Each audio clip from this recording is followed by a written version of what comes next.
আপনার চিন্তাগুলো কি আপনি নিয়ন্ত্রণ করছেন? যদি আপনার ভাবনাগুলো অন্য কেউ বদলে দিতে পারে, তাহলে আপনার জীবনও অন্যের হাতে বন্দী। একবার ভেবে দেখবেন। চলুন একটা ছোট গল্প দিয়ে আপনাকে বোঝাবার চেষ্টা করি। এক ব্যক্তি বাজার থেকে একটা ছাগল কিনেছে বাড়ির জন্য। ছাগলটাকে কাঁধে নিয়ে সে বাড়ির পথে রওনা হলো। তিনজন এই ছাগলটাকে দেখে খুব লোভ হয়। তারা পরিকল্পনা করে ছাগলটাকে হাতানো। প্রথম ব্যক্তি ভদ্রলোককে জিজ্ঞেস করে, দাদা, কুকুরটা কোথা থেকে কিনলেন? ভদ্রলোক ভাবলেন লোকটা মনে হয় ভুল দেখেছে।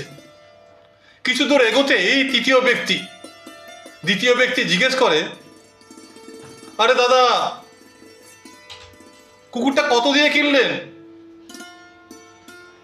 ভদ্রলোকের এবার একটু সন্দেহ তৈরি হলো, আমি কি কিছু ভুল করছি?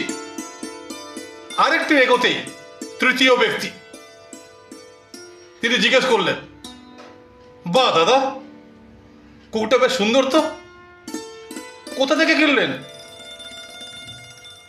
এবার ভদ্রলোকের মধ্যে সন্দেহটা গভীরভাবে ঘেরে বসে।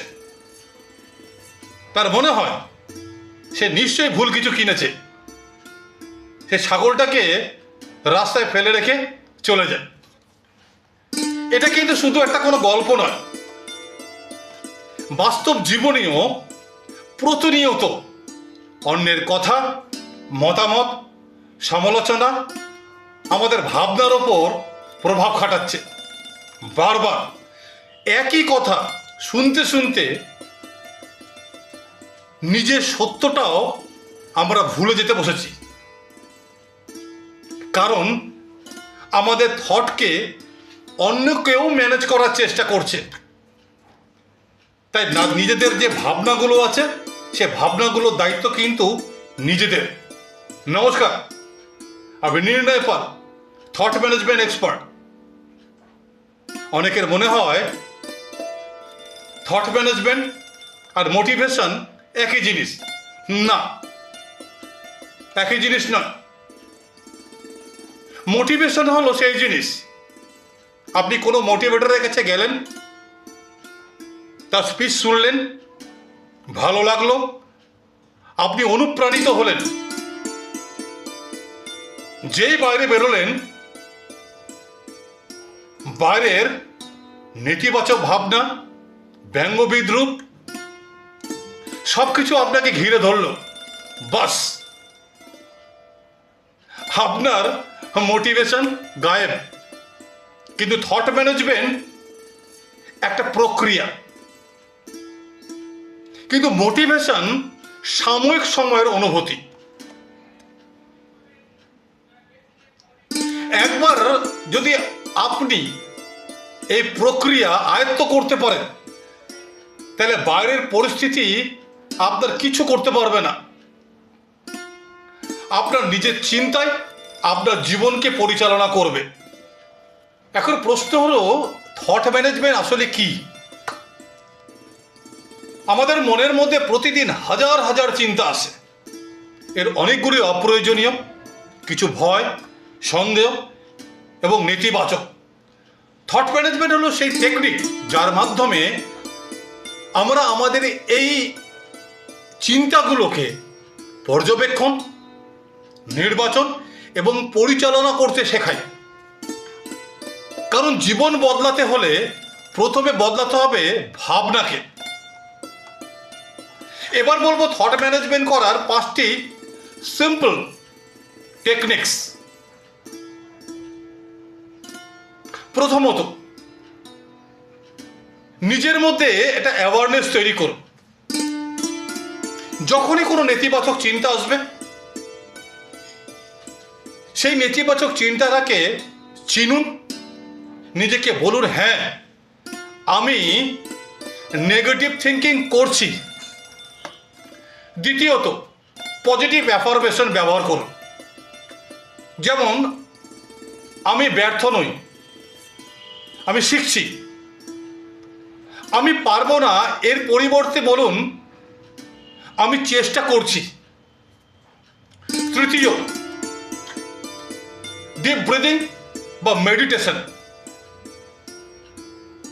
এই মেডিটেশন বা শ্বাস প্রশ্বাসের এই সক্রিয় পরিচালনা আপনার মনের নেগেটিভিটিগুলোকে খুব সহজেই সরিয়ে দিতে পারে। চতুর্থ, ভিজুয়ালাইজেশন। আপনি যেখানে পৌঁছাতে চাইছেন, আপনি যা হতে চাইছেন সেটাকে ভিজুয়ালাইজ করুন, সেখানে নিজেকে বসিয়ে ফেলুন। পঞ্চম, গ্র্যাটিটিউড প্র্যাকটিস করুন। আমাদের প্রবলেম হচ্ছে আমরা অকৃতজ্ঞ। প্রতিদিন অন্তত 3টে করে গ্র্যাটিটিউড লিখুন। সকালে উঠে যখন ঈশ্বরের কাছে দাঁড়ান তাকে ধন্যবাদ জানান। আপনি যার থেকে যা পেয়েছেন তাকে ধন্যবাদ জানান। দেখবেন এতে আপনার দৃষ্টিভঙ্গি আস্তে আস্তে বদলে যাচ্ছে, আপনার থট প্রসেস চেঞ্জ হচ্ছে। এবার শেষ করার পালা। থট ম্যানেজমেন্টের এই যাত্রা সবেমাত্র শুরু হয়েছে। আমার দীর্ঘ 50 বছরের অভিজ্ঞতা, আমার দীর্ঘ 5 বছরের গবেষণা,